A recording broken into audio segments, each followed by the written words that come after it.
कभी भी नेगोशिएशन आप किसी के साथ कर रहे हैं, इन पॉइंट्स को ध्यान रखिएगा, बेहतर नेगोशिएशन कर पाएंगे दोस्त। बिकॉज पूरे दिन बहुत सारे ऐसी सिचुएशन आती है कि जहाँ पे हमारे को नेगोशिएशंस करने होते हैं। पहली चीज है, सिंपल बात है, अजम्पशंस मत करिए दिमाग में, यानी कि नंबर और फैक्ट्स आपके दिमाग में क्लियर होने चाहिए, क्योंकि जब हम उसमें फेल होते हैं, हम ढंग से प्रिपेयर्ड नहीं होते हैं, होमवर्क नहीं करते हैं, डेटा को ढंग से गैदर नहीं करेंगे, समझेंगे नहीं, तो ज्यादातर देखा गया है लोगों को कि वो सिर्फ इस 360 डिग्री अनअवेयरनेस के कारण, क्योंकि 360 डिग्री अवेयरनेस होनी चाहिए सर, सिर्फ आपको थोड़ी बातें पता है, आपको ओवरऑल आगे पीछे की बातें नहीं पता किसी भी चीज के लिए, आप अच्छी तरीके से नेगोशिएशंस नहीं कर पाएंगे। समझिए इस बात को, आप डिसीजंस नहीं ले पाएंगे, कहीं ना कहीं कुछ चूक हो जाएगी। दूसरी बात, ध्यान से सुनिएगा, रश मत करिए कभी भी नेगोशिएशन में, थोड़ा सा समय लेके चलिए।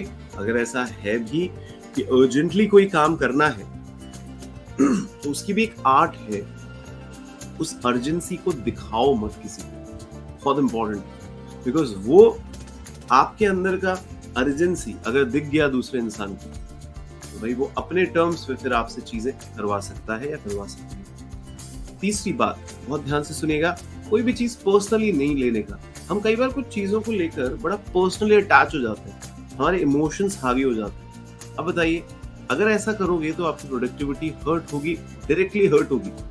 तो इमोशन इंटेलिजेंसिया समझ में आती है, पर ये सेंटिमेंटलिज्म के अंदर ये नेगोशिएशन के अगेंस्ट चला जाएगा। नेक्स्ट पॉइंट है कि बैड डील को किसी भी कीमत पे एक्सेप्ट मत करिए। कई बार हम बहुत जरूरत में होते हैं, बहुत परेशान हो चुके होते हैं, नेगोशिएट कर करके टायरिंग लगता है, स्ट्रेसफुल लगता है, तो बोला कर दो यार, no matter what.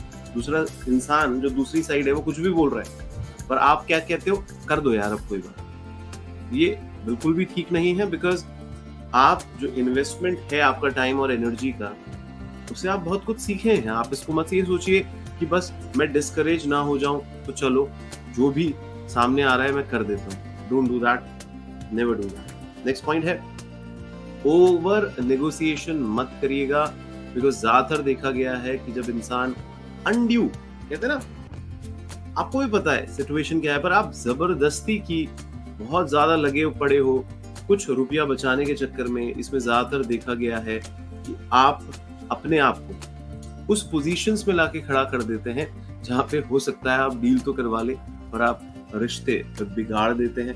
Because over leveraging की कॉन्सेप्ट को आपको डालना ही होगा अपने अंदर, जिसमें आप रिकॉग्नाइज कर पाओ, होपफुली आप एक रिलेशनशिप को कॉन्वर्सेशनल लेवल पे बिल्डअप कर पाओ, बहुत फायदा होगा इससे। नेक्स्ट पॉइंट जो मैं आपको बता रहा हूं कि आपके दिमाग में ऑफर क्लियर होना चाहिए, आपके दिमाग में आपका स्टैंडर्ड क्लियर होना चाहिए, आपके दिमाग में आपका कॉन्ट्रैक्ट क्लियर होना चाहिए। इसके लिए होमवर्क करके जाएगा। देखिए, प्राइस रेंज पे गेम मत खेलिए, बिकॉज हम कई बार लोगों को कहते हैं कि टर्म्स एंड कंडीशन बड़े क्लियर होने चाहिए, बात सिर्फ पैसों की नहीं होती। मतलब ये है कि सपोज करिए कि आप कह रहे हैं कि इस बॉटल की हम सिर्फ कीमत देंगे 100 रुपये। अभी हम कह रहे हैं प्राइस से भी बेहतर क्या तरीका है, आप थोड़ा टर्म्स को बिल्डअप करें। टर्म्स मतलब देखिए, कभी भी कोई प्राइस रेंज देता है कि देखिए, हम लोग जो भी बॉटल खरीदते हैं, हम ज्यादातर ऐसा कभी भी नहीं हुआ आज तक जिंदगी में कि हमने 150 रुपए से कम में किसी को बॉटल बेची या बॉटल ली। What I am trying to say, हम प्राइस रेंज को प्रोवाइड कर रहे हैं, हम बायर को अपर हैंड दे रहे हैं कि भाई आप कुछ भी 150 से 200 के बीच में चुन लो रेंज। That will help. वो टर्म्स पे ज्यादा बात होती है रादर देन सिर्फ एक प्राइस टैग पे आप अटक जाते हो और उसी में ही छीटाकसी होने लग जाती है। नेक्स्ट पॉइंट मैं बता रहा हूँ, शब्दों का चयन बहुत सोच समझ के करें। नेगोशिएशंस के अंदर ओपन एंडेड क्वेश्चंस पूछा करें, खुल के। आप कम बोले, सुने ज्यादा, क्या कह रहा है दूसरा इंसान, अच्छे लिसनर रहिएगा और विन विन सिनेरियो को हमेशा बिल्ड करिएगा। इस चक्कर में देखो मैंने अच्छी डील लाया और दूसरे इंसान को आपने हरा दिया, अगर आपके काम की बैंड बज जाएगी, हो सकता है आपको छोड़ के भी चला जाए वो रास्ते में। सो ये बेसिक पॉइंट्स तो ध्यान रखिए और फिर देखिए आप कितना अच्छा नेगोशिएट कर पाते हैं।